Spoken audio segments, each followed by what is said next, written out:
আল্লাহর কসম মিজানুর রহমান আজহারি এখন দেশে নেই। উনি আপনাদেরকে অনেক ভালোবাসতো, আমি জানি। ওনার তুলনায় পরিবর্তে এখন যেহেতু আমি আছি, কসম করে বলছি আপনাদের প্রতি কোনো রাগ নেই, বিদ্বেষ নেই। আপনাদের আমি ভালোবাসি, তো ভালোবাসার কাজ করা লাগবে। পর্দার ভেতরে চলে আসেন, এটা আপনার রক্ষা কবচ। আমার মনে হয় কোন মহিলা যদি পর্দার ভেতরে এসে রাস্তায় চলাফেরা করে, মনে হয় যে দুইজন বডিগার্ডের সাথে আছে। আর যদি বেপর্দা হয়ে চলে, বডিগার্ড না, শয়তান আরো জাল হিসাবে ব্যবহার করে। নিজে তো অপরাধ করছেন, আরো সমাজকে অপরাধী বানাচ্ছেন। আপনি নিজে জাহান্নামে গেলেও তো হতো। একজন বেপর্দা মহিলা যদি জাহান্নামে যায়, নবীজি বলেন 4 জন পুরুষ মানুষ সাথে নিয়ে যাবে। তার বাবাকে নেবে, তার বড় ভাইকে নেবে, তার স্বামীকে নেবে, তার বড় ছেলেকে নেবে। আমি হয়তো আপনার বাবা, আপনার ছেলে, আপনার বড় ভাই, নয়তো আপনার স্বামী। এজন্য আপনাকে বাঁচানো লাগবে, এটা আমার দায়িত্ব। এই শাবান মাসে পর্দায় চলে আসেন, আপনার সম্মান আল্লাহ বাড়িয়ে দেবে। কারণ আপনি আল্লাহর আইনকে যদি শ্রদ্ধা করেন, সম্মান করেন, আপনার সম্মান আল্লাহ বাড়াবেই। কথা বলেন না কেন? যালিকা দীনুল কাইয়্যিম, আল্লাহ বলেন এইটাই স্থায়ী দিন, এইটাই সুদৃঢ় দিন। এই আয়াত দ্বারা প্রমাণ হয় বাংলাদেশে আজ যারা অনেকে ভোট পাওয়ার জন্য এই কথা বলে যে সকল ধর্ম সমান, এই আয়াত অনুযায়ী ওদের ঈমান চলে গেছে। সকল ধর্ম সমান কে বলেছে আপনাকে? ধর্ম তো একটাই, আল্লাহর কাছে ইন্নাদ দীনা ইনদাল্লাহিল ইসলাম। দিনের আগে আলিফ লাম আছে, এটা নির্দিষ্ট করার জন্য। একটাই মাত্র ধর্ম দুনিয়াতে আল্লাহ পছন্দ করে, তার নাম ইসলাম। আর বাকি যা আছে সব আল্লাহর কাছে ডিলেট। কথা বলেন না কেন? আর কিছু না পাই জীবনে, ইসলাম যেহেতু পেয়েছি, এইটাই আমাদের জীবনের গনিমত। খুশি হয়ে বলেন আলহামদুলিল্লাহ। ফালা তাযলিমু ফীহিন্না আনফুসাকুম, সাবধান। এই সমস্ত মাসে গোনার কাজ করে, মাসকে অসম্মান দিয়ে নিজের ওপর জুলুম করো না। কারণ আল্লাহ পাক যে 77 প্রকার মানুষকে ঘৃণা করেন, তার পয়লা নাম্বারে তারা দুনিয়ায় যারা জুলুম করে। আজ জুলুম দেশে আছে না নেই? ফালা তাযলিমু ফীহিন্না আনফুসাকুম, নিজেদের উপরে জুলুম করো না। এই মাসকে অসম্মান করার দ্বারা, আল্লাহর দিনকে ছোট করার দ্বারা। ফিরে আসেন আপনারা, আল্লাহর দিন ভেবে কোথায় যাচ্ছেন? ফাইনা তাযহাবুনা ইন হুয়া ইল্লা যিকরুল লিল আলামিন। কোথায় ভেগে যান? এই কোরআন আল্লাহর পক্ষ থেকে বিশ্ববাসীর জন্য উপদেশ। আল্লাহর উপদেশ যদি কাউকে পরিবর্তন করতে না পারে, বিশ্বাস করে নেবেন ওর কপালে আর হেদায়েত নেই। কোরআন শরীফ এসেছে হেদায়েত দেওয়ার জন্য। এজন্য আমরা যেন জুলুম করে না ফেলে আমার নফসের উপরে। মন যেটা চায় সেটা করা নফসের উপরে জুলুম। এই কথা বলেন না কেন? মন চাচ্ছে বিড়ি খেতে, মন চাচ্ছে মদ খেতে, খেলাম, এটা নফসের উপরে জুলুম। মন চাচ্ছে বেপরদা চলতে, চললাম, এটা নফসের উপরে জুলুম। পরিবারেও জুলুম আছে না নেই? স্ত্রীর হক গুলো যদি কেউ আদায় না করে, ওটা স্ত্রীর উপরে জুলুম। আল্লাহর নবী জানিয়েছেন স্ত্রীর যে 4টা হক আছে, 1 নম্বরে স্ত্রীর প্রশংসা করতে হবে, এটা তার হক। যেভাবেই হোক, যে কায়দায় হোক, স্ত্রীর প্রশংসা করে, এটা তার কি? এখানে কত স্বামী বসে আছে, আজ স্ত্রীগুলো পরকীয়া প্রেম করছে, এমনিতে না। আমি জেলখানায় দেখেছি 100 জনের 70টা মানুষ প্রায় এসে তো পারিবারিক গন্ডগোলের কারণে জেলে। হয় বউ মেরে ফেলেছে, নাই আত্মারা করে ফেলেছে, নাই জবাই করেছে, যে কোনো কায়দায়। এই জন্য টুকে টুকে রেখেছিলাম জেলে। বাইরে এসে আমি 2টা বইও লিখেছি, পারিবারিক জীবনে দাম্পত্য কলহ এবং তার সমাধান কি, ওটা দেখে দেখে লিখেছি ওদেরকে। এখানে হয়তো পাওয়া যাচ্ছে, যদি পাওয়া যায় অথবা গাড়িতে আসে, নিয়ে গিয়ে স্ত্রীকে পড়াবেন। মঞ্চে আছে। আমার শিক্ষার বিষয় এখানে, যে সমস্ত স্ত্রীর প্রশংসা করতে চান না, আপনি কি বিশ্ব নবীর উপরে দামি স্বামী হয়ে পড়েছেন? নবীজি মুহাম্মদ রাসূলুল্লাহ জীবনেও কোনোদিন স্ত্রীর খাবারের ভুল ধরেননি, অথচ তার স্ত্রী মাত্র 6 বছর বয়স। কয় বছর? হযরতে আয়েশা 9 বছর বয়সে নবীজির সংসারে গেছে। 9 বছরের একটা মেয়ে কি বোঝে? আমার মেয়ের বয়সে এখন 9 বছর, তাহলে মাওয়ার বয়সে একটা মেয়ে, আমার মেয়ে মাওয়া, এই বয়সে একটা মেয়ে কি বোঝে সে 9 বছরে? অথচ জীবনেও তার রান্না করা খাবার খেয়েও কোনোদিন নবীজি বদনাম করেননি। আরে রে 5 স্টারের হোটেলের মতো রান্না করে দেয়, ও আহাম্মকের পরেও বউ ধরে মারে, নুন কম হয়েছে এই জন্য। একদিন রান্না করে দেখো তো দেখি। মেয়েদের কাজের অনেকে দাম দিতে চায় না। মেয়েদের রান্নার প্রশংসা করা লাগবে 1 নম্বরে, 2 নম্বরে তাদের কাজে কর্মে যেটা আছে পারিবারিক জীবনে, এই কাজের সম্মান দেওয়া লাগবে। আজ হাজার হাজার পরিবারে আমরা দেখতে পাই মেয়েদের কাজের কোনো মূল্য নেই, অথচ ওরা বিনা টাকায় বিনা পয়সায় অনেকগুলো কাজ করে। ধোপানি, চাকরানি, এই কথা বলছেন না কেন? আপনার কাপড় ধুয়ে দেয় ধোপানি, রান্না করে দেয় রাঁধুনি, ঘর দোর মুছে দেয় চাকরানি, যত রকমের কাজ আছে আপনি ওখানে দিয়ে করাচ্ছেন। অথচ কোরআন জানিয়েছে মেয়েটি স্ত্রী হিসাবে আসবে আপনার কাছে রাজরানী হয়ে। ও যদি কোনো কাজ করতে না চায় তার গুনাহ হবে না। এমনকি আপনার সন্তানকে যদি সে দুধ পান না করায় তারপরও তার কোনো গুনাহ নেই। আমি আলেমকে জিজ্ঞাসা করছি, আল ওয়ালিদাতু ইরদি'না আওলাদাহুন্না হাওলাইনি কামিলাইনি লিমান আরাদা আইয়ুতিম্মার রাদা। এখানে মোজারে দেওয়া, এখানে মোজারে শব্দ দেওয়া, পুরুষের শব্দ, কোনো স্ত্রীবাচক শব্দ এখানে নেই। সন্তানের দুধ খাওয়ানোর দায়িত্ব মার না বাবার? বাবার। কার? মারা তো দয়া করে আপনার উপরে ইহসান করে দুধটা পান করিয়ে দিচ্ছে, এর বিনিময়ে আমরা আজ পর্যন্ত কোনো মাকে টাকাও দেই না। এই কথা বলে না কেন? এটা মনে হয় মাইকে ওয়াজ করা ঠিক হচ্ছে না। মাইক বাদ দিয়ে করার দরকার ছিল, কারণ এই আওয়াজ যদি ওদের কানে যায় না জানে আবার বেঁকিয়ে বসে কিনা। বলবে ঠিক আছে কোরআনে যেহেতু আছে আমরা আর বিনা টাকায় ফিরি ফিরি দুধ খাওয়াবো না। দুধ খাওয়াতে হলে আমাদেরকে 2 বছরে 50,000 টাকা দেওয়া লাগবে।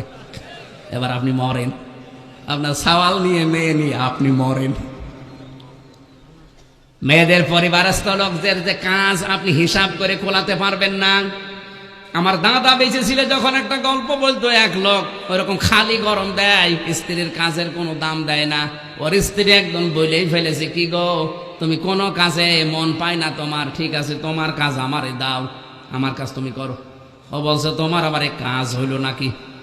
ঠিক আছে আজকে যা আছে পরিবারে সব কাজ তুমি করবা, তোমার কাজ তো শুধু গরু চড়ানো, আমি ওইটা আজকে করছি।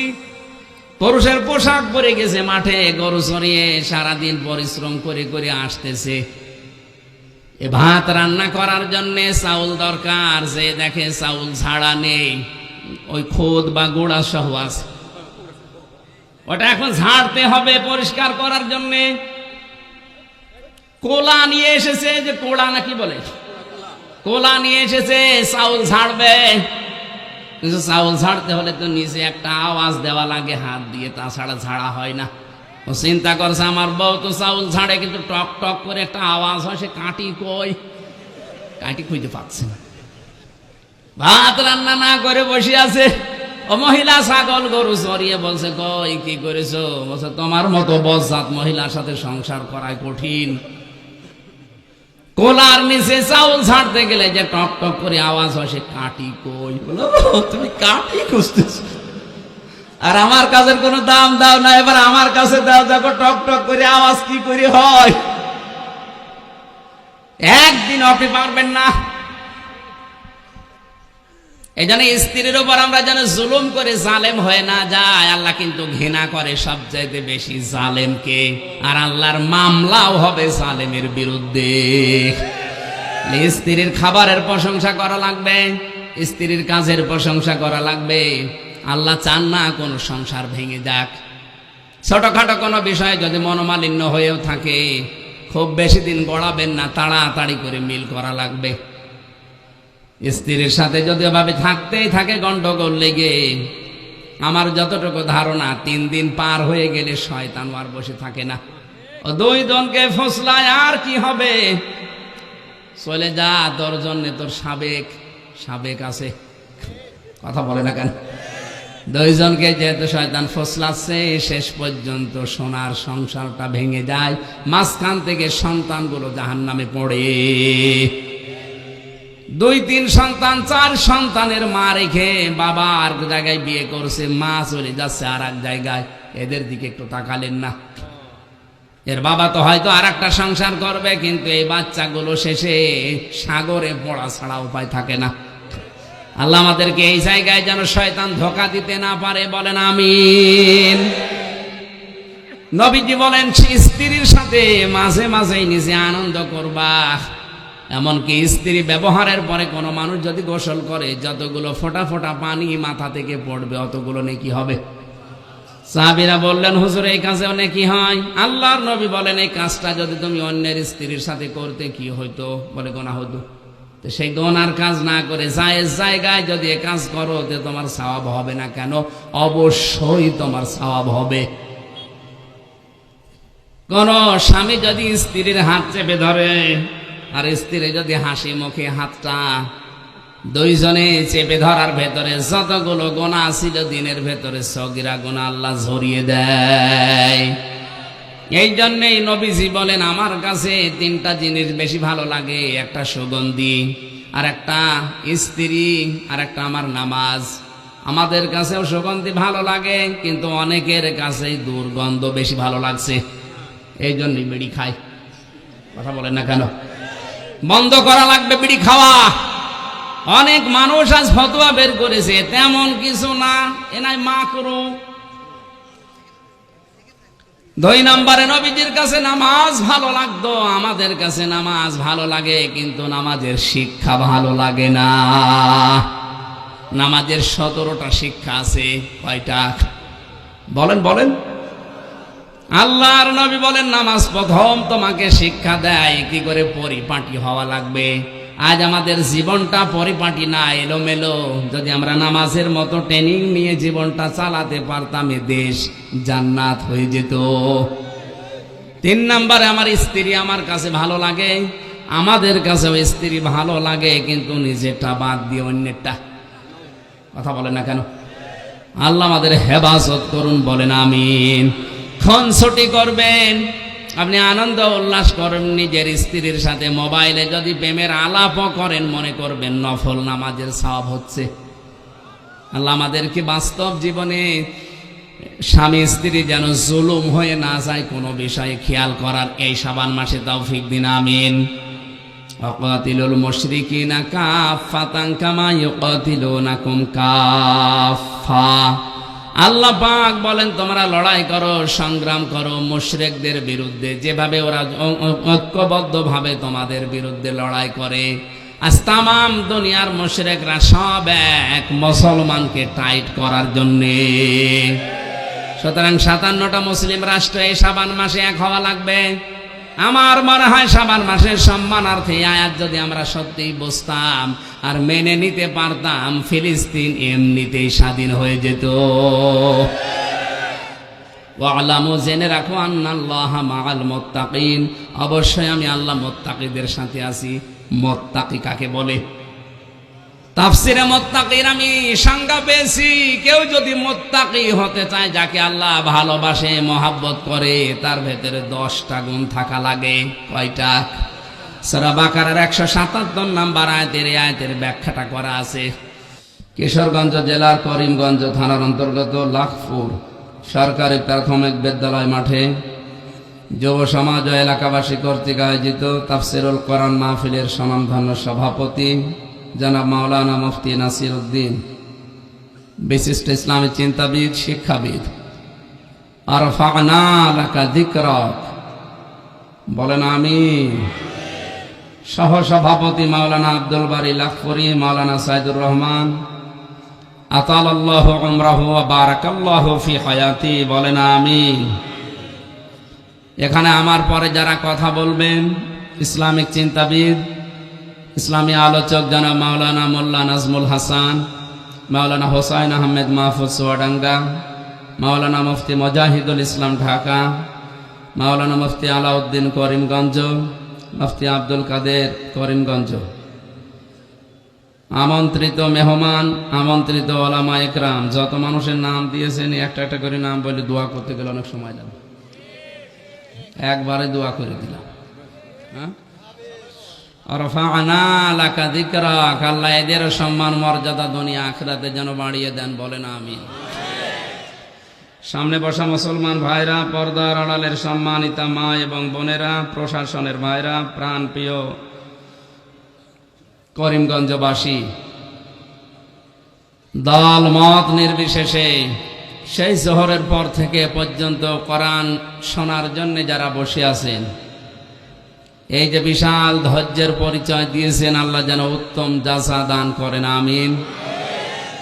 দুনিয়ার কোনো স্বার্থ পাওয়ার জন্য না, কোরআনে কারিম বোঝার জন্য এই পর্যন্ত যারা ধৈর্য ধরলেন, খুশি হয়ে বলেন আলহামদুলিল্লাহ।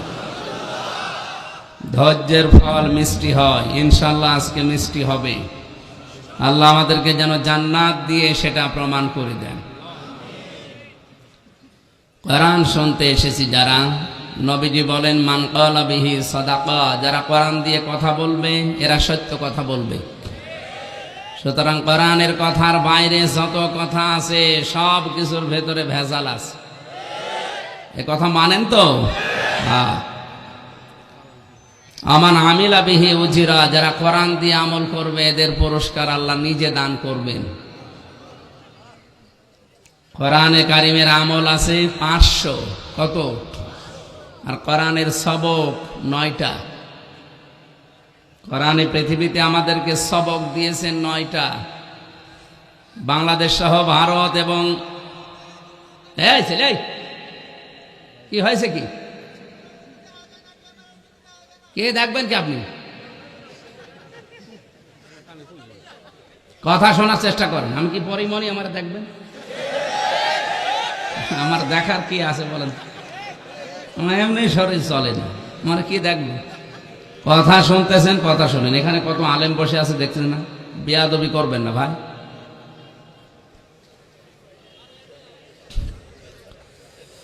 আমরা কথা বলছিলাম কোরআনে কারিমে আল্লাহ আমল দিয়েছেন 500-র উপরে, সবক দিয়েছেন আমাদেরকে 9টা। এখান থেকেই হয়তো নাকি জানি না, যারা সবক দেয় পীর সাহেব হিসাবে, এই বাংলাদেশ, ভারত আর পাকিস্তানে, পৃথিবীর অন্য কোনো দেশে তো এরকম পীর নেই। যত পীর ভর করেছে এই 3 দেশে। পীর খারাপ জিনিস না, পীর ভালো জিনিস। পীর মানে উস্তাদ, শিক্ষক, মুআল্লিম, টিচার। ফাসালু আহলা যিকরি ইন কুনতুম লা তা'লামুন, যেটা জানেন না, যে জানে তার কাছে জেনে নেবেন। এটা কি? এইটাই শিক্ষক, এইটাই পীর, এইটাই মুআল্লিম, এইটাই টিচার, যে ভাষায় বলেন। তাহলে এনাকে আমরা পীর ধরতে পারি। কি কথা বলেন না? যারা জানে না, ছাত্র না, ওনার কাছে জেনে নাই, উনি আরবি প্রভাষক না, সুতরাং উনি এক ধরনের পীর। কিন্তু ওনার কাছে হয়তো হাদিয়া তোফা গরু ছাগল চাই না।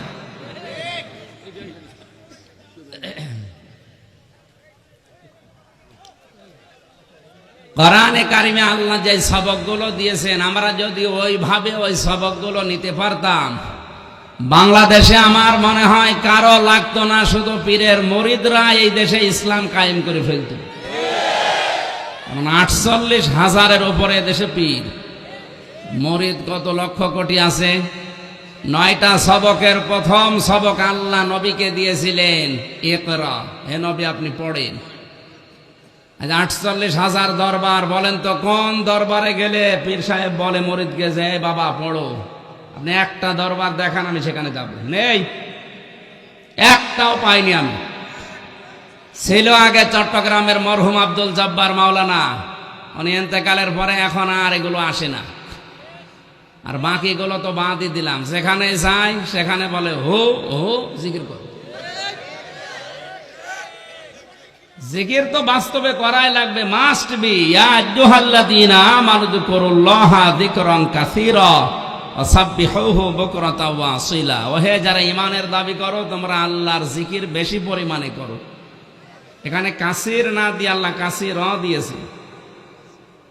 বেশি বেশি আল্লাহর জিকির করো, বিশেষ করে সকাল আর সন্ধ্যায়। সকাল আর সন্ধ্যায় দিলেন কেন? যেহেতু আজকের সভাপতি আলিম, অনেক আলেম বসে আছে, আমি তাফসির যত পড়েছি, মুফাসসিরিন ইকরাম সব এই সকাল আর সন্ধ্যা বলতে সকাল থেকে সন্ধ্যা, সন্ধ্যা থেকে সকাল, সারা রাত সারা দিন আল্লাহর হুকুম রাসূলের তরিকায় মেনে চলার নাম হচ্ছে জিকির। তাছাড়া একবার সকালে বসে সুবহানাল্লাহ সুবহানাল্লাহ 100 বার পড়ে নিলাম, বিকালে আবার 100 বার লা ইলাহা ইল্লাল্লাহ পড়ে নিলাম, সারা দিন চলছে আকাম, এর নাম জিকির না। এই জন্য আল্লাহ পাক নামাজের আগে কিন্তু কাসীরা দেননি, কিন্তু জিকিরের আগে পরে কাসীরা আছে কোরআনে। ফাইদা কুদিয়াতিস সালাতু ফান্তাশিরু ফিল আরদি ওয়াবতাগু মিন ফাদলিল্লাহ ওয়াযকুরুল্লাহা কাসীরান লাআল্লাকুম তুফলিহুন। যখন নামাজ শেষ হয়ে যাবে, মসজিদে আর ধর্ণা দিয়ে বসে থাকার দরকার নেই। এটা আমি বানালাম, এ ঘোষণা কার? নামাজ শেষ, মসজিদের কাজ এবার শেষ, ছড়িয়ে যাও, ছিটিয়ে পড়ো, বেরিয়ে যাও। ফান্তাশিরু ফিল আরদি, জমিনে ছড়িয়ে পড়ো। কি করবা জমিনে? ওয়াবতাগু মিন ফাদলিল্লাহ, আল্লাহর ফজল, আল্লাহর অনুগ্রহ, রিজিক তালাশ করো। এই জন্য মানুষ মসজিদে গেলে পায় রহমত, আর জমিনে আসলে পায় রিজিক, ফজল। মসজিদে প্রবেশ করার সময় আল্লাহ পাক নবীর মাধ্যমে শিখিয়ে দিয়েছেন, আল্লাহুম্মা আফতাহলি আবওয়াবা রাহমাতিক, হে আল্লাহ আমার জন্য তোমার রহমতের যত দরজা আছে, আবওয়াব বাবের বহুবচন, যত দরজা আছে তোমার রহমতের সব তুমি আমার জন্য খুলে দাও। আমি তোমার রহমতের জায়গা মসজিদে এসেছি। তাহলে রহমতের জায়গা কোনটা? আরো জোরে। এখান থেকে শেষ করে যখন বের হবেন, তখন বলা লাগে, বাম পা আগে দিয়ে যখন আপনি বলবেন, আল্লাহুম্মা ইন্নী আসআলুকা মিন ফাদলিকা, হে আল্লাহ অবশ্যই আমি তোমার কাছে কামনা করি চাই ফজল, মানে রিজিক। ফজল মানে কি? তাহলে এটা পাওয়ার জন্য যেখানে আল্লাহ যেতে বললেন তার নাম জমিন, তার নাম কি? ক্ষেত খামারে, অফিস আদালতে, কলকারখানায়, যেখানে যার কর্মজীবন আছে ছড়িয়ে পড়বেন। নামাজের সময় নামাজ, কাজের সময় আসতে বলবেন। নামাজের সময়, নামাজের সময় যদি হয়ে যায়, ওই সময় দুনিয়ার যত গুরুত্বপূর্ণ কাজ থাক সব মাইনাস করা লাগবে। এমনকি মেয়েদের সন্তান যখন দুনিয়ায় আসে, প্রথমে পানি দেখা যায়, এরপরে রক্ত দেখা যায়, এরপরে সন্তানের মাথা আসে। নবীজি বলেন, এমন কঠিন মুহূর্তেও যদি নামাজের সময় হয়ে যায়, ওই মহিলার মাথাকে, সন্তানের মাথাটাকে তুলার ভেতরে বিছিয়ে দিয়ে বলো নামাজ পড়তে। কত কঠিন বিধান এটা, অথচ চা খেতে খেতেও নামাজ পড়ে না। আবার বলে নামাজ পড়ি না, তাতে কি আমার ইমান শক্ত আছে? তো ইমানই নেই। নামাজের মতো এই গুরুত্বপূর্ণ বিধানকে যারা অবজ্ঞা করে, হেলায় খেলায় নষ্ট করে, দাম দিতে চায় না, ওর ইমান ভেঙে গেছে। আমার ভাইরা কান খাড়া করে শোনেন, নামাজের সময় আপনাকে নামাজ পড়াই লাগবে, নয়তো আপনি আল্লাহর আন্ডারে আর থাকবেন, আল্লাহ আপনার দায়িত্ব ছেড়ে দেবে।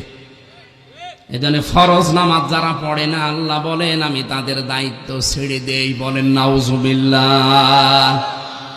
আজকে থেকে অন্তত আর যাই করি জীবনে ফরজ নামাজ আজরাইল আসার আগে আমি ছাড়বো না। যেখানে থাকি, যে অবস্থায় থাকি, ফরজ নামাজ আমারে পড়তেই হবে।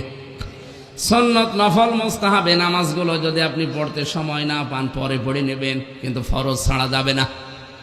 কথা বলেন না কেন? আর যদি পোশাক থাকে পোশাক পরে পড়েন, যদি পোশাক না থাকে তত ঢাকার মতো অসুবিধা নেই, ওই অবস্থায় নামাজ পড়েন। পশ্চিম যদি রাখেন, যেদিকে কাবা যদি মনে হয় যেদিকে, হ্যাঁ ওদিকেই পড়েন। যদি খেয়াল না হয় যে কোন দিকে, যেদিকে মুখ আছে ওইদিকে পড়েন, কিন্তু নামাজ পড়া লাগবে।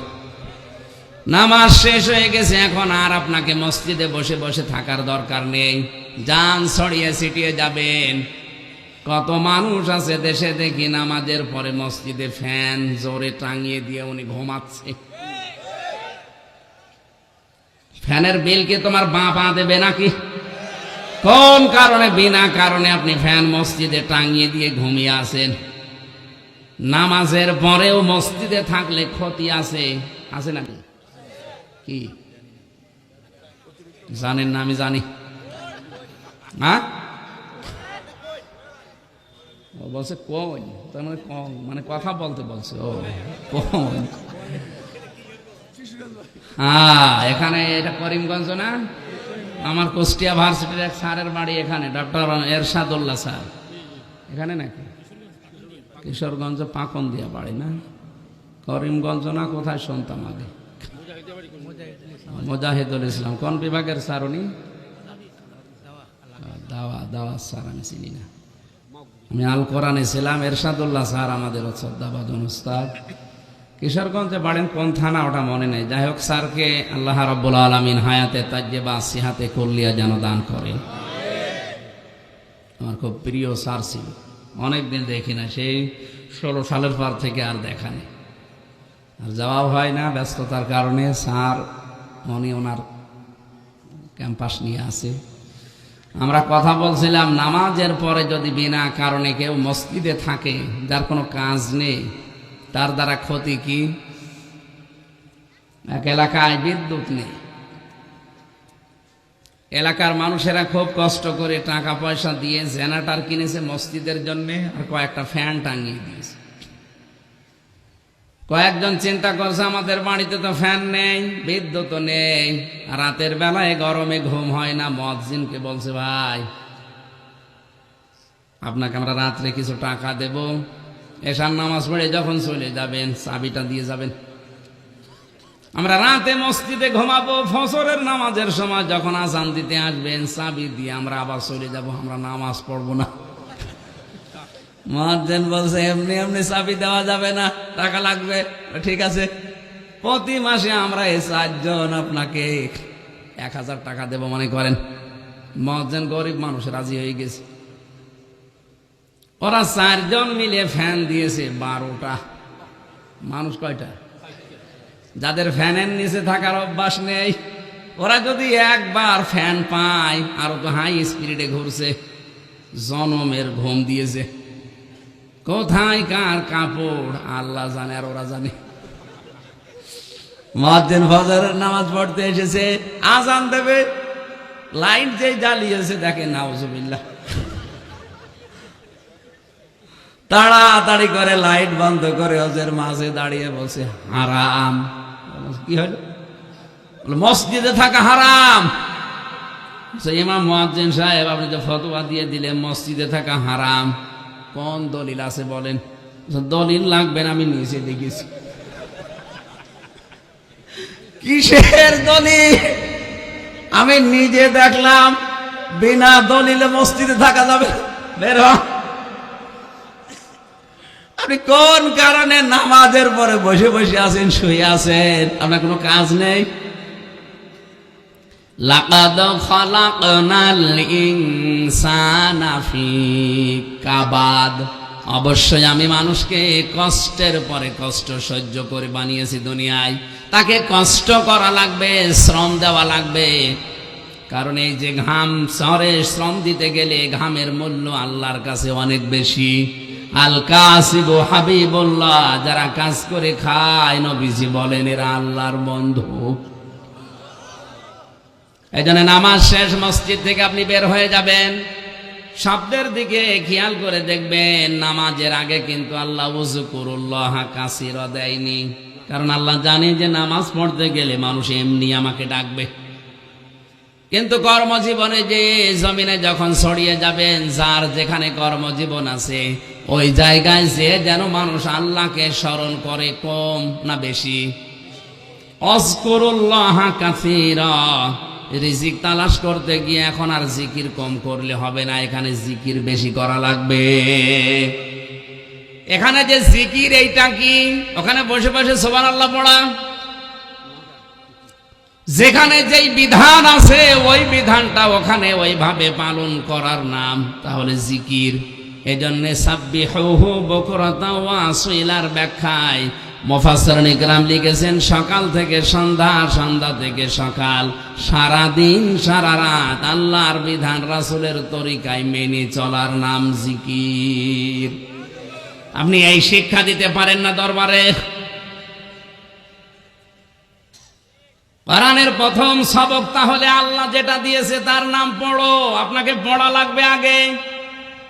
আজ অনেক মানুষ ফতোয়া বের করেছে যে জানার নাম ইসলাম না, মানার নাম ইসলাম, এটা শয়তানি। আরে ভাই, আপনি যদি নাই জানেন তে মানবেন কি? এক কথা বলে না কেন? আমরা জানি না, এই জন্যে তো ইসলামের নাম নিয়ে উল্টা পাল্টা জিনিস আমাদেরকে খাওয়িয়ে দেয়। আমরা যদি সত্যি জানতাম যে আসলে এটা ইসলাম কিনা, জীবন চলিয়ে গেল আমরা শিরিক করতাম না। এই জন্য কোরআনের প্রথম সবককে জানা। বলেন বলেন, পড়তে হবে আপনাকে। যত আল্লাহর ওলিদের জীবন এই বাংলাদেশে যারা ইসলাম নিয়ে এসেছে পড়েছি, তাদের জীবনে এইটাই পেয়েছি। তাদের দরবারে কেউ গেলে আগে কোরআন তুলে দিত। এর সাক্ষী সিলেটের শাহজালাল রহমতুল্লাহ আলাইহ, এখনো কোরআনে কারিম সাক্ষী দিচ্ছে। এই কথা বলেন না কেন? অথচ তার দরবারে যে ভণ্ডগুলো এখন বসে আছে, ওখানে গেলে কোরআন পাবেন না, যে কোরআন পড়তে দেবে সেসব সিস্টেম নেই। বড় বড় ধুতি গায়ে দিয়ে, সালা গায়ে দিয়ে বসে আছে, শর্ট গায়ে দিয়ে দেন, কি দেব দেন। এই সমস্ত জায়গায় যাদের ফরজ ঠিক নেই, ওয়াজিব ঠিক নেই, সায়রানা পয়সাও দেবেন না। কুষ্টিয়ার লালনের মাজারে মানুষ যায় আল্লাহর ওলি মনে করি, ওখানে অধিকাংশ মানুষ যেভাবে গাঁজা খায়, ওই জিনিস খেলে মানুষের ব্রেন বিগড়িয়ে যায়, তখন পোশাক আশাক আর ঠিক থাকে না। কথা বলেন না কেন? মস্তিষ্ক বিকৃত হয়ে গেলে মানুষ দিক দ্বারা ঠিক থাকে, তখন মাকে বউ বলে ফেলে। একদিন রাতের বেলা এক মহিলা আমারে কল দিয়ে বলছে, হুজুর বাবাজি, তুমি আমার ছেলের বয়সী, তুমি একটা ফতোয়া দাও তো, তোমার চাচার বউ আমি আছি না তালাক হয়ে গেছি। কি বলেন? তোমার চাচা লোক ভালো কিন্তু বোতল খায়। লোক ভালো কি খায়? আজকে একটু বেশি খেয়ে ফেলেছে। রাত 12টার পরে দরজায় ধাক্কা দিয়ে পায়ের সাথে লেগে একা একাই পড়ে গেছে। দরজা যখন জোরে ধাক্কা লাগার কারণে গেছে, খুলে বলছে, ও মা আমারে তোল। ও বাবাজি, তোমার চাচা যে আমার মা বলে ফেললো, আমি কি আসি আর নাকি তালাক হয়ে গেছি? এ সমস্ত জিনিস খেলে মাথা ঠিক থাকে, আর মাথা যখন ঠিক থাকে না, মাকে যদি বউ বলে ফেলে, বউকে যদি মা বলে ফেলে, এ মানুষের পোশাক আশাক ঠিক থাকবে। লালনের মাজার এরকম রাত 9টার পরে একদিন দেখি এরকম দুধ খাওয়াচ্ছে একজনে, একেবারে হাফ প্যান্ট পর্যন্ত আছে শরীরে, কিচ্ছু নেই, ফরজ তরফ করা। বললাম, ভাই কি করেন? বলছে, হুজুর দুধ খাওয়াচ্ছি। দুধ খাওয়াচ্ছেন আর জায়গা পান না। জায়গা পান না মানে এটা আল্লাহর ওলি। আল্লাহর ওলি কি আছে এর ভেতরে? মাল আছে, মাল যা আছে সব তো দেখা যাচ্ছে। এ মাল তো সবার আছে, আসল মাল দেখাও। এই জন্য আমাদের সাবধান হওয়া দরকার। যেই দরবারে গেলে পড়াশোনা করার কোনো সিস্টেম নেই, যেই দলে গেলে পড়াশোনা করার কোনো সিস্টেম নেই, ওটা সবক না। ওই দল, ওই দরবারে মুসলমানের জন্য যাওয়া জায়েজ নেই। আল্লাহর প্রথম ফরজ কি? ইকরা। বলেন বলেন আরো জোরে। প্রথম ফরজ ইকরা। আর আপনি কোথায় যাচ্ছেন? 40 বছর মুরিদ হয়ে বসে আছেন, কোরআন শরীফটা পড়তে পারেন না। ওটা কিসের পীর? ওটা তো নিজেই ভণ্ড। এই জন্য এখান থেকে শিক্ষা পেলেন তো, কোরআন যেখানে নেই ওখানে আপনি যাবেন না। যেই দলে কোরআন পড়ার কোনো সিস্টেম নেই ওই দল করাও জায়েজ নেই। আরে হিসাব করে দেখেন বাংলাদেশে কত দল এমনি মাইনাস হয়ে যাবে। এই হাদিসের ব্যাখ্যা এভাবে করলে যাদের দলে কোরআন নেই, যে দরবারে কোরআনের নিয়ম নীতি নেই, ওরা আমারে মাথায় তুলে নাচবে। ওরা বলবে তো আমার দরবারের 12টা বাজাইলো, কি করে এর নামানো যায়, বন্ধ করা যায়? তখন এই পীর সাহেবগুলোর মুরিদরা প্রশাসনকে কান ভাঙায় যে পীরের বিরুদ্ধে। আমি তো পীরের বিরুদ্ধে, আপনি তো পীর না, আপনি ক্ষীর। অধিকাংশ পীর নামে ভণ্ডগুলোর শুধু জহব্বার পেট বাদ দিলে কিচ্ছু পাওয়া যায় না। এত বড় বড় পেট হয়, মহিলারা দেখে লজ্জা পায়। আল্লাহ, সন্তান হয় আমাদের আর পেট হয় এর। আখেরি ভড়ি না, আমি শুধু হাসির জন্য খোরাকি দেয়নি, আপনাকে চিন্তা করে এখান থেকে আজকে বাড়ি যাওয়া লাগবে। যেখানে কোরআন নেই ওই দলে আমি আর থাকবো না। আমাকে পড়তে হবে আগে, কারণ কোরআন না পড়লে আমি আমল করব কি করে? আমান আমিলা বিহি উজিরা, যারা কোরআন দিয়ে আমল করবে আল্লাহ নিজে তাদেরকে পুরস্কার দেবে। এই ছেলে, ওইটারে এখানে নিয়ে আসেন তো, এদিকে আসেন।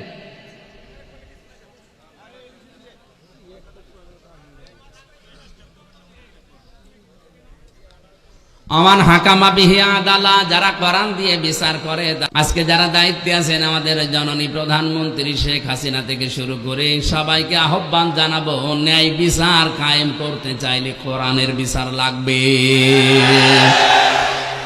এটা যতদিন পর্যন্ত কায়েম না হবে, শুধু মুখে বলে ন্যায় বিচার কায়েম সম্ভব না। আল্লাহর নবীও নিজে জীবদ্দশায় চেষ্টা করেছিলেন হিলফুল ফুজুলের মাধ্যমে। 23 বছর পর্যন্ত চেষ্টা করলেন, 17 থেকে 40, 23টা বছরে ফল হয়েছে 0, কিচ্ছু করতে পারেন নাই। কোরআনে কারিম দিয়ে যখন তিনি প্রতিষ্ঠা করেছেন বিচার ব্যবস্থা, 40 থেকে 63, 23 বছরে সোনালী যুগ উপহার দিয়েছেন। এমন ন্যায় বিচার কায়েম করেছিলেন, নিজের মেয়ে ফাতেমার বিরুদ্ধেও বলেছিলেন যদি ফাতেমাও চুরি করে আমি তার হাত কেটে দেব। আজকে যদি এই নিয়মটা আমরা বাংলাদেশে কায়েম করতে পারতাম, কোরআনের ব্যবস্থাটা, আমার তো মনে হচ্ছে এই দেশে কত নেতা, কত খেতার বউ, স্ত্রী, ছেলে, এমনকি নেতার হাত পর্যন্ত কাটা পড়ে যেত। যারা চুরি করে টাকা পাচার করেছে ওদের হাত থাকার কথা, যারা বেগম পাড়া বানিয়েছে ওদের হাত থাকার কথা। তাহলে এই দেশে হাত থাকার কথা না কতজনের আপনি বলেন? এরা জীবনেও চাইবে যে কোরআনে কারিমে ওয়াস-সারিকু ওয়াস-সারিকাতু আয়াত সংসদে যাক। এরা তখন এই আয়াতকে বর্বর আয়াত বলে আইনটা বর্বর আইন। তুমি আল্লাহর চাইতে বড় দয়ালু হয়ে গেছো। আল্লাহ ভালো করে জানে তোর চরিত্র সংশোধন করার জন্য হাত কাটা ছাড়া কোনো বিধান নেই। আল্লাহর এই আইনকে যারা বর্বর আইন বলেছে এবং যারা সাপোর্ট দিয়েছে, যারা মনে করেছে প্রত্যেকটাই বেঈমান হয়ে গেছে, তাদের তাওবা করে আবার মুসলমান হওয়া লাগবে। এখানে কোরআনের বিচার ব্যবস্থা যতদিন কায়েম না হবে ততদিন পর্যন্ত এই দেশে ন্যায় বিচার প্রতিষ্ঠা হবে না। এটা রাজনৈতিক বক্তব্য না, এটাই কোরআনের এবং হাদিসের বক্তব্য। কোরআনে কারিম আল্লাহ নাযিলি করেছেন এই পৃথিবীতে ন্যায় বিচার করার জন্য, সেটাই যদি কায়েম না হয় তো ন্যায় বিচার আপনি পাবেন কোথায়? খলিফাতুল মুসলিমিন হযরত ওমর তার ছেলে মদ খাওয়ার অপরাধে তাকে দৌড়া মেরে দুনিয়া থেকে বিদায় করে দিয়েছিলেন। এইটাই ন্যায় বিচার। আজ বাংলার সমাজে ধনী মানুষেরা কিছু করলে ছাড় পেয়ে যায়, আর গরিব মানুষরা কিছু করলে বিচার ডবল করে হয়। এটা ছিল বনি ইসরাইলদের স্বভাব। কথা বলেন না কেন? হযরতে মুহাম্মদুর রাসূলুল্লাহ ঘোষণা দিয়েছেন, উম্মতেরা, বনি ইসরাইলের উম্মতের ভেতরে এই চরিত্র ছিল।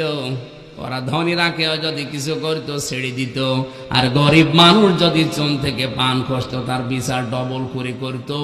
এই জন্য আল্লাহ তাদেরকে দুনিয়াতে চরম শাস্তি দিয়েছে। সেই অবস্থায় এখন কিন্তু চলে এসেছে। আমরা যদি এখনো না পাল্টাই আমাদের দোয়া কবুলও বন্ধ হয়ে যাবে। অমান দাআ ইলাইহি হাদা, নবীজি বলেন কেউ যদি কোরআন দিয়ে মানুষকে ডাকে আল্লাহ নিজে তাকে হেদায়েতের উপরে রাখে। দাঁড়ায় একালিপ টান আছে। আপনি যদি হেদায়েতের উপরে থাকতে চান কোরআন দিয়ে মানুষকে ডাকতে হবে। আর আজ ডাকছে অনেকে তার বাবার দিকে, অনেকে ডাকছে তার পীর সাহেবের দিকে। ও বলে হেদায়েতের উপরে আছে, ও তো গোমরাহির উপরে আছে। নবীজি বললেন যদি হেদায়েতের উপরে টিকে থাকতে চাও কোরআন দিয়ে মানুষকে ডাক দিবা। ফাকাদু হুদিয়া ইলা সিরাতিম মুস্তাকিম, আর যে ব্যক্তি কোরআনের ডাকে সাড়া দেবে আল্লাহ তাকে হেদায়েতের পথ নসিব করে দেবে। তাহলে আমার দায়িত্ব জীবন বাঁচি রেখে হলেও হেদায়েতের উপরে থাকতে চাইলে কোরআন দিয়ে ডাক দেওয়া।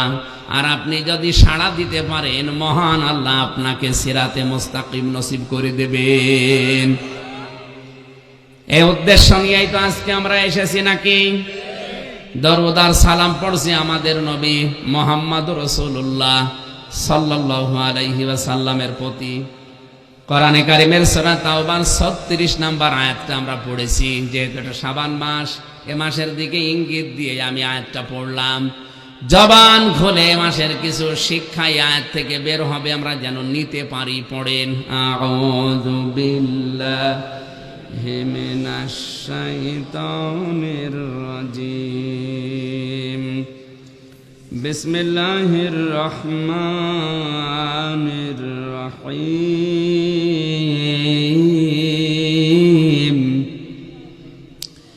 ইন্না ইদ্দাতাশ শুহুরি ইনদাল্লাহি ইসনা আশারা শাহরান ফি কিতাবিল্লাহ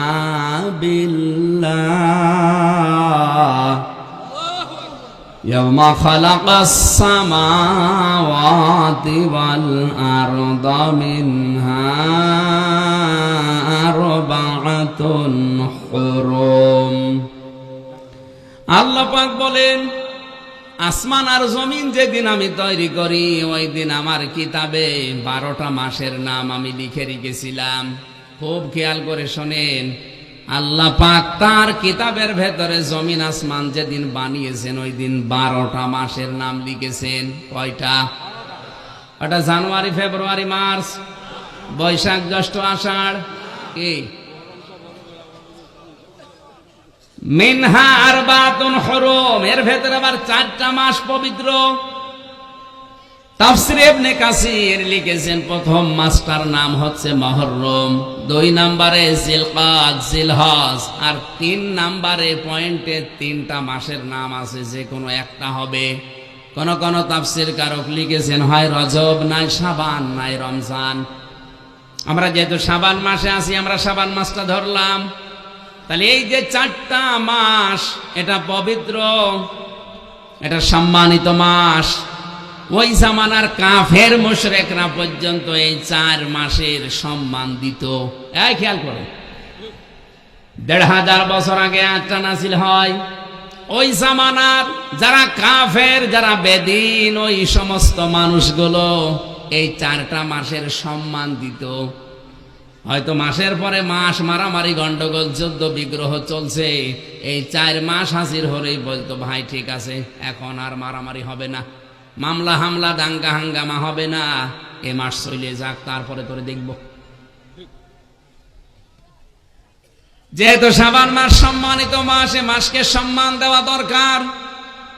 কয়েকদিন আগে সবে বরাত নামে নিসফে শাবান নামে যে রাতটা গেল, এ নিয়ে ফতোয়া বাজির তো এই দেশে কম হয়নি। হাজারো মানুষ শুধু হালুয়া রুটি নিয়ে ব্যস্ত ছিল। আর ভাই মাস এসেছে শুধু রুটি খাওয়ার জন্য না। হযরতে আয়েশা সিদ্দিকা বলেন রমজানের পরে সবচাইতে বেশি গুরুত্ব দিত নবী শাবান মাসকে। প্রায় মনে হতো সারা মাস উনি রোজা রাখবে, তাহলে নবীর সুন্নাত অনুযায়ী কেউ যদি শাবান মাস পালন করতে চায় তার উচিত এ মাসে বেশি বেশি রোজা রাখা। এদিকে খবর নেই, ও হালুয়া রুটি খাওয়ার জন্য ব্যস্ত হয়ে বসে আছে। এই খেয়াল করেন, শাবান মাসে মহান আল্লাহর নবী এই পৃথিবীতে সবচাইতে বেশি রোজা কেন রাখলেন? হযরত আয়েশা জিজ্ঞাসা করেছিলেন, নবী আপনি এ মাস আসলেই বেশি বেশি রোজা রাখেন কেন? বিশ্ব নবী তাকে শুনিয়েছিলেন, ফামান শাহিদা মিনকুমুশ শাহরা ফালইয়াসুম। হে আয়েশা, এরপরে যে মাসটা তার নাম রমজান, মহান আল্লাহ জানিয়েছে ওই মাস যদি কেউ পায় সে যেন অবশ্যই রোজা রাখে। আমি শাবান মাসে রোজা রাখার দ্বারা ট্রেনিং নিলাম, আগামী মাসে রমজানে যেন আমার রোজা একটাও ছুটে না যায়। বলেন সুবহানাল্লাহ। আমাদের উচিত হবে এ মাসে বেশি বেশি রোজা রাখার মাধ্যমে একটা ট্রেনিং তৈরি করা, সামনের মাসে যেন আমাদের রোজা নষ্ট না হয়, ছুটে না যায়, ছেড়ে না যায়। কাফেররা এই মাসকে সম্মান দিয়েছে, তাদের মারামারি, ঝগড়া ফাসাদ, যুদ্ধ বিগ্রহ, হামলা মামলা, কেস কাম এগুলো সব বন্ধ করে দিত। অথচ এই মুসলমানের দেশে শাবান মাস আসার পরেও অনেকের মামলা এখনো চলছে। মামলা দেওয়া বন্ধ হয়ে গেছে?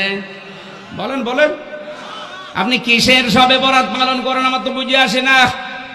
সম্মান যদি দিতেই হয় তো এই মাসকে সম্মান জানান, যে এই মাসে মারামারি, ঝগড়া ফাসাদ, যার সাথে কথা বন্ধ ছিল আমি ওটা মিটিয়ে ফেলবো, যার সাথে মামলা চলছিল এই মাসে শেষ, বলবো না এখন থাক, এই মাসটা চলে গেলে আবার করে দেখবো। এটাও যদি আমরা করতে পারতাম তত একটা মাস শান্তিতে থাকতে পারতাম। অথচ এই মাসে আজ আলেমদের কাদা ছড়াছড়ি আরো বেশি হচ্ছে। জালেমে জালেমে দেশে এখন এই শাবান মাসে দোস্তি হয়ে গেল বেশি, আর আলেমদের ভেতরে শত্রুতা হয়েছে এই মাসে বেশি। আমরা তো কাফেরদের মতো শাবান মাসকে সম্মান দিতে পারছি না। ওরা মারামারি, গন্ডগোল, মনোমালিন্য, কেস কাম বাদ দিয়ে দিতে মাসের সম্মান, আর আমরা এই মাস আসলে আরো বেশি করছি। খালি হাদিয়া তোফা নিয়ে, শুধু মিলাদ মাহফিল পড়ে, শুধুমাত্র ইয়া নবী সালাম আলাইকা দিয়ে, শুধুমাত্র হালুয়া রুটি খেয়ে, মিষ্টি খেয়ে আপনি মহাব্বত দেখিয়ে শেষ করে দিতে পারেন না। আপনার বিবেক কি বলে? বিশ্ব নবী মুহাম্মদুর রাসূলুল্লাহ মাসকে কেমন করে সম্মান দিলেন? আল্লাহর নবী মাস আসলে মানুষের খোঁজ খবর নেওয়া বাড়িয়ে দিতেন। আমাদের উচিত হচ্ছে শাবান মাসকে যদি কেউ সম্মান দিতে চান, যাদের টাকা পড়ে আছে ব্যাংকে, আমি আপনাকে দান করতে বলছি না, টাকাগুলো ভালোভাবে সংরক্ষণ করে তোলেন, কর্মসংস্থান তৈরি করেন। আপনি বাইরের মানুষকে কাজে নিতে যদি ভয় পান, যদি অবিশ্বাস হয়, নিজের চাচাতো ভাই, ফুফাতো ভাই, খালাতো ভাই আছে না, একটা ফ্যাক্টরি তৈরি করে এরকম 50 জন মানুষের কর্মসংস্থান তৈরি করেন, আল্লাহর আরশ আপনার উপরে খুশি হয়ে যাবে। এইসব শাবান মাস পালন নেই। সুতরাং এই শাবান মাসে এখানে যারা বসে আছেন টাকাওয়ালা মানুষ যদি থাকেন সিদ্ধান্ত নেবেন, আর যদি নাও থাকেন এই যে রেকর্ড হচ্ছে কালকে সারা দেশে ছড়িয়ে যাবে। সবাইকে উদ্দেশ্য করে বলছি, শাবান যদি পালন করতেই হয়, ব্যাংকের টাকা ছাতা পড়ে যাচ্ছে, কত টাকা আছে আপনি নিজেও জানেন না। এই শাবান মাসকে পালন করতে গিয়ে 10টা মানুষের কর্মজীবন তৈরি করে দেওয়া যায় না? তাহলে কিশোর গ্যাং তৈরি হতো না? রাস্তায় ছিনতাই, চাঁদাবাজি এগুলো বন্ধ হয়ে যেত? কথা বলেন না কেন? মানুষের কাজ যখন থাকে না, হতাশ হয়ে যায় জীবনের ওপরে, তখনই ও রাস্তায় নামে অবৈধভাবে। এটা শুধু একা দায়ী না, আপনিও দায়ী। আপনি কি শাবান মাস পালন করে গেলেন? প্রতি বছরে বছরে মাসটা আসে চলেও যায়, কিছুই করতে পারেন না। আজকের এই মাসে সিদ্ধান্ত নেন আর মাত্র 6 দিন আছে, এই 6 দিনে যেন এমন কিছু করতে পারি, 5টা রিক্সা কিনে 5 জনকে চালাতে দেন। মাসে মাসে আপনি আমার এই টাকা দিয়ে দেবেন, দেখবেন আপনার টাকা দেওয়ার পরে ওর সংসার চালাতে সাহায্য হয়ে যাবে। ইসলাম আমরা এখান থেকে বুঝি না, আরো রাস্তার টাকা, ব্রিজের টাকা, কালভার্টের টাকা, এতিমের টাকা, গমের টাকা, কাবিখার টাকা মেরে খায়। আর ওইটা দিয়ে মসজিদের টাইলস লাগিয়ে দেয়। কিশোরগঞ্জবাসী একটা মসজিদ বানিয়ে দিলে কয়জন নামাজ পড়বে? না খুব বেশি হলো 5,000 মানুষ। আর একটা রাস্তা বানিয়ে দিলে, একটা ব্রিজ বানিয়ে দিলে লক্ষ লক্ষ মানুষ হাঁটবে, চলাফেরা করবে। 1000 মসজিদ বানানোর চাইতে একটা রাস্তা বানানো আল্লাহর কাছে অনেক দামি। ইসলাম আজ আমরা এভাবে যদি নিতে পারতাম, সত্যি বাংলাদেশটা সোনার বাংলায় হয়ে যেত। কোথা থেকে যে ইসলাম নিয়েছে আল্লাহ ভালো জানে। কোরআনে কারীম জানাচ্ছে, কুনতুম খায়রা উম্মাতিন উখরিজাত লিন-নাস ইলা আখিরি আয়াত। সূরা আলে ইমরান 4 নাম্বার পারার 3 নাম্বার পৃষ্ঠার 3 নাম্বার লাইনের 112 নাম্বার 13 নাম্বার আয়াত, এটা 10 নাম্বার আয়াত। আল্লাহ পাক বলেন, তোমরাই শ্রেষ্ঠ জাতি, তোমাদেরকে আমি মানুষের কল্যাণের জন্য বের করেছি। আপনার দ্বারা যদি মানুষের উপকারী না হয়, তে আপনি আর কুকুর সমান। এই কথা বলেন না কেন? আপনার দ্বারা মানুষের যদি উপকারী না হয়, যদি ক্ষতি হতে থাকে, তা আপনি আর সাপ সমান। কিয়ামতে আপনার এই আচরণ থাকবে না। এই যে আকৃতি দেখতে পাচ্ছেন, জীবন এটা থাকবে না। এটা আকৃতি আল্লাহ বানিয়ে দেবে সাপের মতো।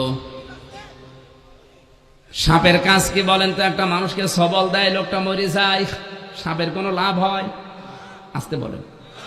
এই বাংলাদেশে এখানে অনেক মানুষ এমন বসে আছে, সকালবেলা ওঠার পরে চিন্তা করে কার ক্ষতি করব, কারে ধরিয়ে দেব।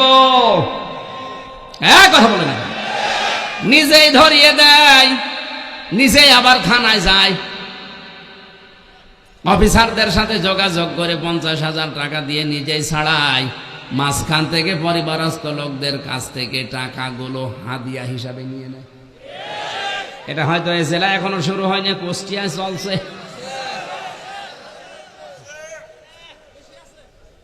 আল্লাহর কসম, যারা মানুষের এভাবে ক্ষতি করেছেন, আমারও তো ক্ষতি হয়ে গেল। 3টা বছর তো গেলই।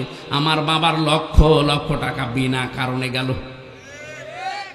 এই যে ক্ষতিগুলো যারা করছেন, আপনি নামাজ পড়তে পারেন, রোজা রাখতে পারেন, বোরকা পড়তে পারেন, ব্যবসা করতে পারেন, এই যে আলেম, জিজ্ঞাসা করেন আপনার আকৃতি এটা থাকবে না, সাপের মতো হবে। এটা সূরা রহমানের ভেতরে আছে, তার তাফসীর পড়েন। 10 প্রকারের আকৃতির কথা আমি পড়েছি। ইউরাফুল মুজরিমুনা বিসিমাহুম ফায়ুখাযু বিন নাওয়াসি ওয়াল আকদাম ফাবিআইয়ি আলাই রাব্বিকুমা তুকাদ্দিবান। কিয়ামতের দিন পাপিষ্ঠ মানুষ যারা, তাদের মাথার চুল ধরে আর পা ধরে আল্লাহ তুলবে। আল্লাহর বিচার ব্যবস্থা আর মানুষের বিচার ব্যবস্থা এক না। মানুষ সাক্ষী ছাড়া বিচার করতে পারে না। আর আল্লাহ পাক বলেন, আমি আল্লাহ সাক্ষী লাগবে না, ওর শরীরের ভেতরে সাক্ষী ফুটে উঠবে। ওর মুখ বন্ধ করে দিলে ওর হাত সাক্ষী দেবে, ওর কান সাক্ষী দেবে, ওর পা সাক্ষী দেবে, ওর শরীরের অঙ্গ প্রত্যঙ্গ গুলো সব সাক্ষী হয়ে যাবে। দূরের মানুষ লাগবে না, ও নিজেই নিজের বিরুদ্ধে দাঁড়াবে। জানে আল্লাহর বিচার ব্যবস্থা আর আমাদের বিচার এক না। আমরা বিচার করতে হলে সাক্ষী লাগে, তাছাড়া আমরা রায় দিতে পারি না। কথা বলে না কেন? আর আল্লাহর বিচারে আল্লাহর সাক্ষী লাগবে না, আপনি নিজেই নিজের বিরুদ্ধে দাঁড়িয়ে যাবেন। কারণ মুখ যখন সেলাই করা হয়ে যাবে, আপনি মুখে তো বলতে পারবেন না। হাত বলবে, হ্যাঁ আমারে নিয়ে ঘোষের টাকায় সই করেছিল। আমারে চোখ বলবে, আমারে দিয়ে দেখে দেখে এই কাজ করেছিল। পা বলবে, আমারে দিয়ে হেঁটে গিয়েছিল। যে বেকার ভালো মানুষটাকে ধরিয়ে তার কাছ থেকে 1 লাখ টাকা খেয়েছিল। বলেন সুবহানাল্লাহ। নাউযুবিল্লাহ। এইটাই চলছে। সম্মানিতা মা বোন যারা এসেছেন, এ মাসের সম্মান শুধু রোজা রেখে রেখেই শেষ করে না। শুধু রোজা রাখায় হবে না, আপনার আচরণটা পরিবর্তন করা লাগবে। এ পৃথিবীতে মেয়েদের সবচাইতে বড় উত্তম আচরণ হচ্ছে তাদের পেট ঠিক করা। কোরআনে কারিমে আল্লাহ নবীর স্ত্রীদেরকে লক্ষ্য করে জানিয়েছেন, অকরনা ফি বুয়ুতিকুন্না ওয়ালা তাবাররাজনা তাবাররুজাল জাহিলিয়াতিল উলা। সূরা হাসাবের 33 নম্বর আয়াতের প্রথম অংশে আছে, আল্লাহ বলেন মেয়েরা ঘরের পরিবেশে থাকবা, জাহিলি যুগের মেয়েদের মতো রূপ সৌন্দর্য প্রদর্শন করে বের হবা না। ও ভাই বাংলার মুসলমানেরা, এখন আপনি টের পাচ্ছেন না, এই স্রোতে গা ভাসিয়ে দিয়েছেন। কয়েকদিন আগে নায়িকা মৌসুমী একটা স্ট্যাটাস দিয়েছিল একটা সাক্ষাৎকারে, যে আমি যদি মারা যাই আমার লাশকে যেন কাউকে দেখতে দেবেন না, আর আমার যে সমস্ত উলঙ্গপনার ড্যান্স আছে, ছবি আছে, এগুলো যেন ডিলিট করে দেবেন। হয়তো কিছুটা হলেও আশ পেয়েছে, কারণ আপনি যা দুনিয়ায় করে রাখবেন, আপনি যা লিখে রাখবেন, আপনি দুনিয়াতে যা লিখে লিখে রেখেছেন, যে সিনেমা তৈরি করেছেন, যে উলঙ্গপনা ড্যান্স দিয়েছেন, এগুলো হয়তো আপনি এখন মারা গেলে ওগুলো শেষ হয়ে যাবে না। ওগুলো যতদিন টিকে থাকবে, যত মানুষ ওইগুলো দিয়ে চরিত্র খারাপ করবে, আপনার আমল নামায় ওগুলো একটা একটা করে ফ্ল্যাক্সি লোড হয়ে গোনা যেতেই থাকবে।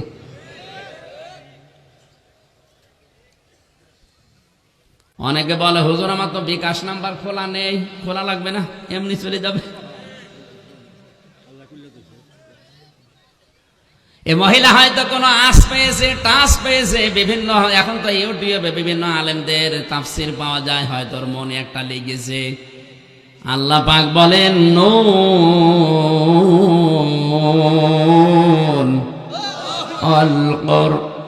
আল কলামি ওয়া মা ইয়াসতুরুন।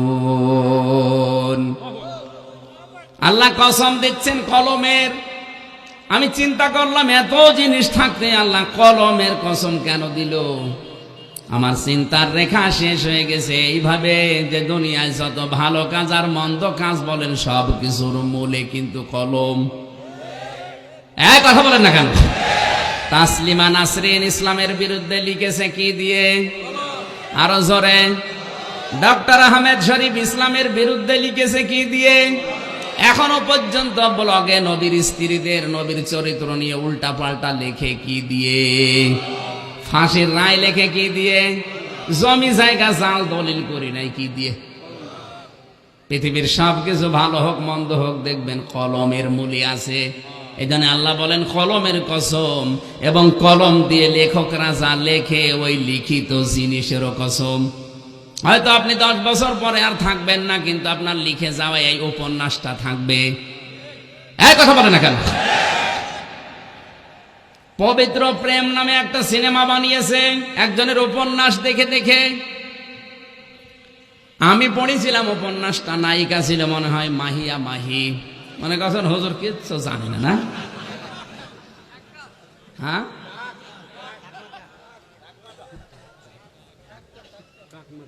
এখন এই সিনেমায় একজন হিন্দুর সাথে মহিলা, এই মুসলমান মেয়ে পর্দা করে কলেজে যায়, স্কুলে যায়, কি করে লাভ ম্যারেজ করবে এই কাহিনীগুলো তুলে ধরেছে। এটার দ্বারা দুনিয়ার মানুষকে বোঝাতে চায় যে বোরকা পরা, পর্দা করা মেয়েরাও তলে তলে এই কাজ করে। তাম দুনিয়ায় এই বইটা যদি বিভিন্ন ভাষায় রিলিজ হয়, তারা দেখে দেখে বলবে ইসলাম গ্রহণ করব, অথচ ওদের ইসলামের পর্দাশীলা মেয়েরা যদি এই করে, ওই রকম ইসলাম দরকার নেই। কোথায় নিয়ে যাচ্ছে আপনি টের পাচ্ছেন? ওই লোকটা যে লিখেছিল, আমি নাম নিলাম না, মারা গেছে, কিন্তু তার লিখিত এই বইটাই, উপন্যাসটা নিয়ে আজ সিনেমা হয়ে যত মানুষ ইসলামের প্রতি খারাপ ধারণা করবে, ওর কবরের উপরে যতই ফুল দেওয়া হোক, নিচে আল্লাহ আগুন লাগিয়ে দেবে। এই জন্য সাংবাদিক যারা, ইউটিউবার যারা, এমন কিছু প্রচার করবেন না, লিখে দেবেন না, এমন কিছু তৈরি করে রাখবেন না যেটা আপনি মরণের পরও স্থায়ী থেকে যায়। এমন কিছু ফেসবুকে আপলোড করা যাবে না। আপনি এমন একটা উলঙ্গ বই, সিনেমা দিয়ে দিয়েছেন, গান, আপনি হয়তো মারা গেলেন এখনই, কিন্তু এটা যত মানুষ লাইক দেবে, কমেন্ট করবে, শেয়ার লাগাবে, আপনি মারা যাওয়ার পরে কোটি কোটি মানুষ যদি এটা দেখে, আপনি পেতেই থাকবেন। জেনার গোনা আপনার আমলনামায় আসবে। এটা ভয়ঙ্কর কাজ। এটা আমাদের এই মুহূর্তে সাবধান হওয়া লাগবে। মেয়েরা ঘরের পরিবেশে থাকো, বাইরে যেতে হলে জাহিলি যুগের মেয়েদের মতো পেট পিট বের করে যেও না। এমন এমন ব্লাউজ বানিয়েছে, মনে আছে ফুটবল খেলার মাঠ, এই পাশ থেকে একটা ফিতা, ওই পাশ থেকে আর একটা ফিতা, মাঝখানে গেরো দিয়েছে, ওটা ফুটবল খেলার সেন্টার। যুবকরা ওই জায়গায় গোল বসাবে। এখন যদি বলেন হুজুর আমরা দেখি বিভিন্ন কায়দায়, আপনি দেখেন কোন কায়দায়? কুষ্টিয়ার বড় বাজার থেকে যদি রিকশায় ওঠেন, সামনের দিকে তাকিয়ে দেখবেন বিশাল মাঠ। কোন দিকে তাকাবো আমি? এমন পোশাক বানিয়েছে, বুকের উপরে কোনো ওড়না নেই, যুবতী মেয়ে, লিখে রেখেছে এক বুক সালা।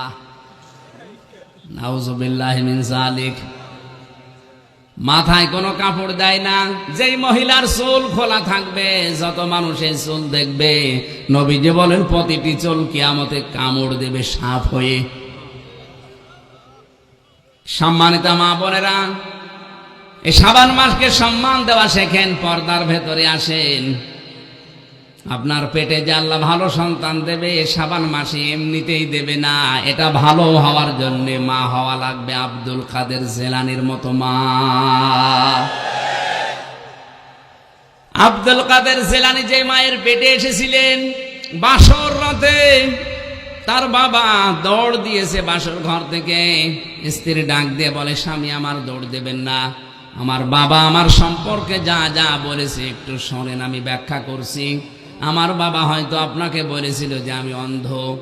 এ কথার অর্থ হচ্ছে, যুবতী হওয়ার পর থেকে এই চোখ দিয়ে এমন কোন হারাম জিনিস আমি দেখি নাই, এই জন্যে বাবা বলেছে আমি অন্ধ। আমার মনে হয় এরকম মেয়ে এখন মানুষের ঘরে ঘরে। 5 বছর থেকে চরিত্র হারিয়ে ফেলছে। আমার বাবা বলেছে আমি ন্যাংড়া। যুবতী হওয়ার পর থেকে এই পা দিয়ে কোনো পরপুরুষের কাছে আমি কোনো কাজের জন্য যাইনি, এই জন্যের উপকর্থে আমার বাবা আমাকে ন্যাংড়া বলেছে, আমার কালা বলেছে, কারণ আমি এই বয়স পর্যন্ত কোনো গীবত শুনিও নাই, এ জবান দিয়ে আমি করিও নাই, এই জন্য বোবা বলেছে, বধির বলেছে।